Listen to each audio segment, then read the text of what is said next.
Park street থেকে বাগুইয়াটি নিয়ে এসেছি ভাড়াটা ইন ড্রাইভে। তা উনি এখন বলছে ভাড়া দেবে না, আমি হেডফোনে কথা বলছিলাম বলে উনি আমার পড়ে যাচ্ছিলো গাড়ি থেকে, তার যখন পড়ে যাচ্ছিলো তা সেখানে বাড়ির সামনে এসে ঝামেলা করার কি দরকার, আমি বুঝতে পারলাম না এই ব্যাপারটা। ওনার যখন এতই ঝামেলা হতো বা পড়ে যাচ্ছিলো, তাহলে উনি বাড়ির সামনে এসে কেন ঝামেলা করছে? টাকা দেবে না সেটা বললেই হয়, তাহলে আমি কিছু বলতাম না ওনাকে। যাবেন না, পার্ক স্ট্রিট থেকে আমি ভাড়াটা নিয়ে এসেছি, ঠিক আছে? পার্ক স্ট্রিট থেকে আমি ভাড়াটা নিয়ে এসেছি বাগুইয়াটি এখানে। উনি বলছে ওনাকে নাকি আমি ধাক্কা মেরে ফেলে দিচ্ছিলাম গাড়ি থেকে, ঠিক আছে? হ্যাঁ,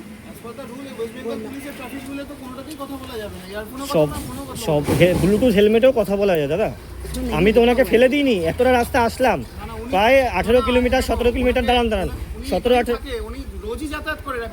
হ্যাঁ, সে রোজ করে।